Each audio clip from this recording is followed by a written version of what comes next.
নমস্কার বন্ধুরা, ultra simple life চ্যানেলের একটি নতুন ব্লগে তোমাদের সবাইকে স্বাগত জানাই।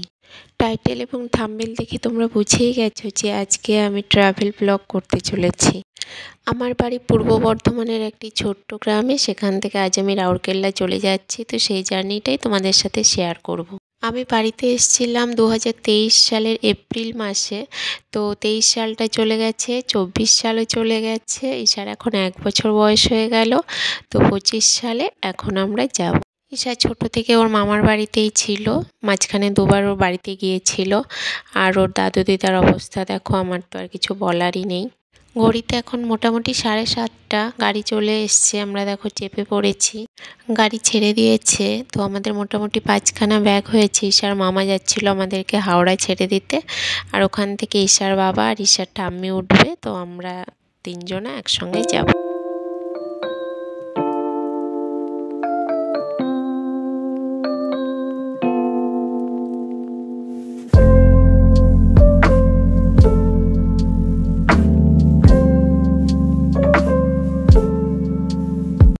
শীতের সকাল ভেবেছিলাম যে রাস্তায় কুয়াশা থাকবে, কিন্তু আজকে কপাল ভালো যে কুয়াশা সেরকম ছিল না। তো আমরা দেখো চলে যাচ্ছিলাম। এই যে দেখছো, এটা হচ্ছে আমার হাই স্কুল। এখানেই আমি 10 অবধি পড়াশোনা করেছি। পুরনো স্মৃতিগুলো আবার মনকে নাড়া দেয়, কিন্তু দিন তো চলেই যায়, সে তো আর থেমে থাকে না। আমাদেরকেও সময়ের সাথে তাল মিলিয়ে চলতে হবে। যদিও নিজের জন্মভূমি ছেড়ে অনেকটা দূরে যেতে সবারই মন খারাপ হয়, কিন্তু কিছু করার থাকে না। আর ঈশা কিন্তু আমার সাথে সেই 5টার সময় উঠে পড়েছিল, সেই জন্য দেখো এখন ওর মোটামুটি ঘুম চলে এসছে, হাই তুলছে, একটু পরেও ঘুমিয়ে পড়বে।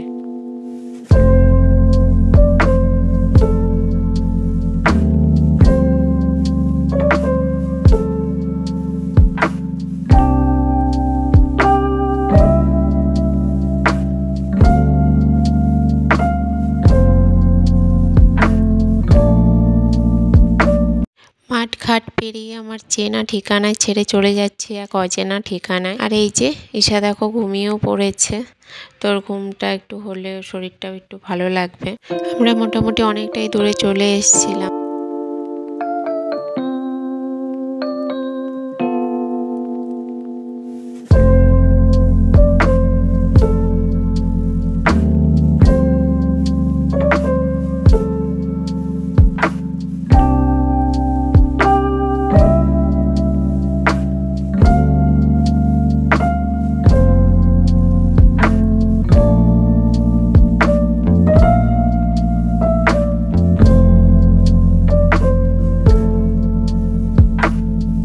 আমরা মোটামুটি গলসির কাছাকাছি চলে এসেছি। তো আর গলসি হচ্ছে আমাদের পুলিশ স্টেশন, ওই আমাদের বাড়ি থেকে মোটামুটি 12 কিলোমিটার মতো।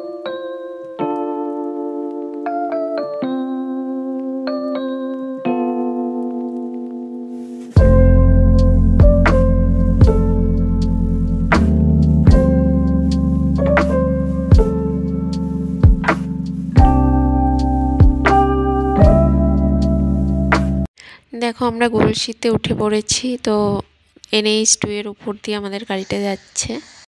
ওই যে পেছন দিকে যে গেটটা দেখতে পাচ্ছ, ওটা গলসি হাই স্কুলের গেট। আমরা পেরিয়ে চলে এলাম। গাড়ির কাঁচটা লাগানো আছে বলে ছবিগুলো একটু ঝাপসা আসছে, ভেতরে হাওয়া ঢুকবে বলে কাঁচগুলো খোলা হয়নি।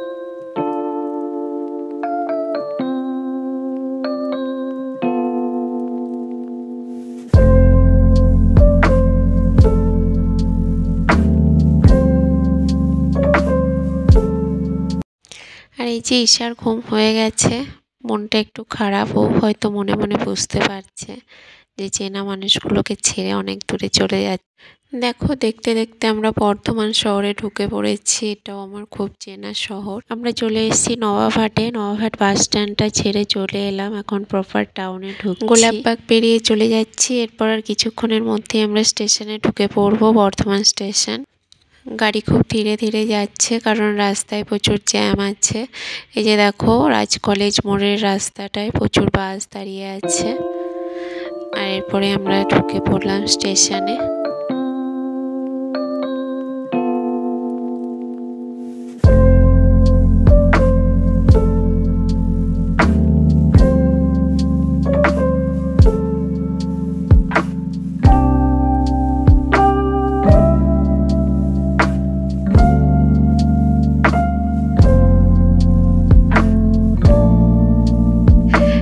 দেখো মোটামুটি 8:24 বাজে, তো আমাদের ওই 1 ঘন্টার কাছাকাছি লেগেছে, গাড়ি একটু আসতেই চলেছে। দেখো বর্ধমান স্টেশনে আমরা দাঁড়িয়ে আছি, আর আমার দাদা আর একটা ভাই এসেছিল সাথে, তো ব্যাগগুলোকে নিয়ে যাচ্ছে। আমি তো আর ব্যাগ নিতে পারছি না, ঈশাকে ছাড়া আর কোনো কিছুই আমার নেওয়া সম্ভব নয়। আর এতগুলো ব্যাগ, এই যে দেখো সামনে দাঁড়িয়ে ছিল, এখন একে একে ব্যাগগুলোকে চেকিং করা হচ্ছে।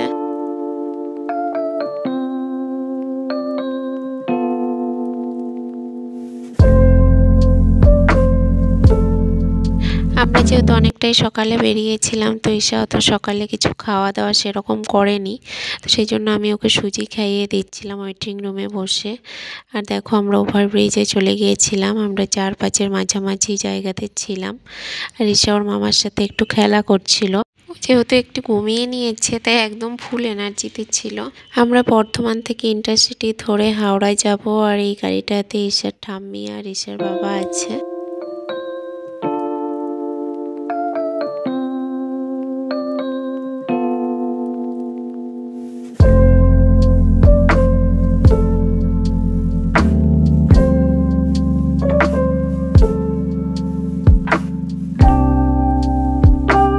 চলো, আমরা বর্ধমান থেকে হাওড়ায় চলে এসেছি, এখন নামার পালা। আর এই যে ঈশা চেপে পড়েছে আমার কোলে।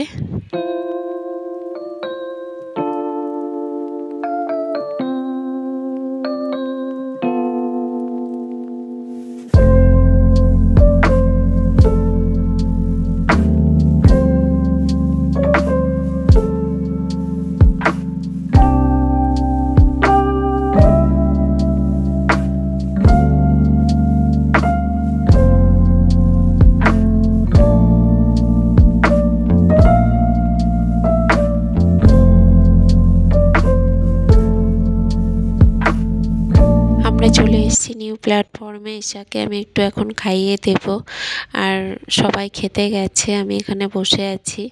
আমি ঈশাকে খাইয়ে দিয়ে তারপর আমি খাওয়া দাওয়া করব। আমরা গীতাঞ্জলি ধরব, তো একটু সময় আছে, তো এই সময় আমরা বাকি কাজগুলো করে দেখো গাড়িতে উঠে পড়েছি। আর ঈশা দেখো নিজের মনের মতো একটা সিট পেয়ে গিয়েছিল জানালার ধারে, তো উঠেই দেখো শুরু করে দিয়েছে ওর খেলা। আমার দাদারা এখান থেকে বাড়ি চলে গেল, আর আমরা চলে যাচ্ছি রাউরকেল্লা। দেখো আমরা দুজন দুদিকে বসে আছি, আর ঈশা ওখানে দাঁড়িয়ে দাঁড়িয়ে বাইরের দৃশ্যটা দেখছে, ওর খুবই ভালো লাগছে দেখতে।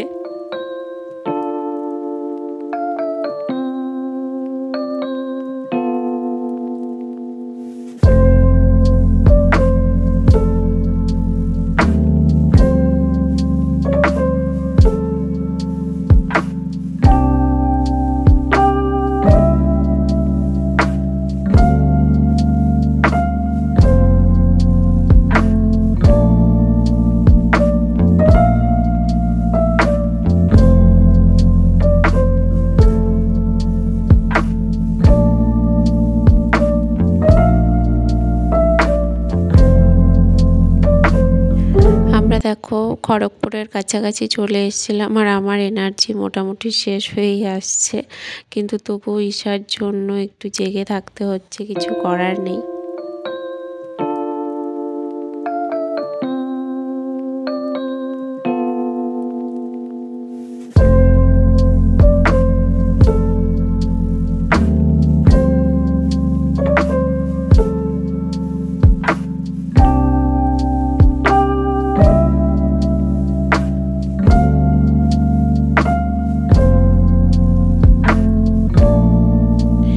ঈশা ঘুমিয়ে পড়েছে, আমি ওর পাশে বসেছিলাম। আর এগুলো দেখো শাল গাছ, দেখতে কত সুন্দর লাগছে।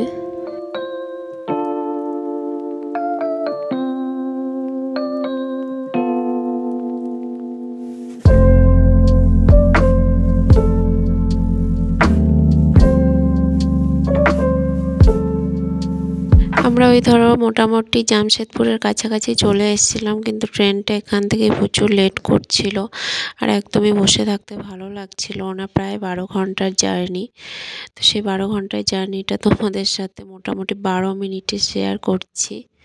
বুঝতেই পারছো 1 বছরের একটা ছোট বাচ্চা নিয়ে এতটা লং জার্নি কতটা কষ্টকর হতে পারে। তো টাটাতে এসে আমিও ক্যামেরাকে টাটা করে দিলাম, আমি আর পারছিলাম না ক্যামেরা ধরতে। দেখো এটা হচ্ছে টাটা স্টেশন। তো ঈশা কিন্তু এরপর থেকে খুব জ্বালাতন করা শুরু করে দিয়েছিল, ওরও আর একদমই ধৈর্য ধরছিল না, ও খুব নামার জন্য ছটফট করছিল। চলো আজকের ব্লগটা তাহলে এই পর্যন্তই, দেখা হবে অন্য কোনো নতুন ভিডিওর সাথে, নতুন জায়গায় আবার নতুনভাবে ব্লগ শুরু করব। তো ততক্ষণ সবাই ভালো থেকো, সুস্থ থেকো।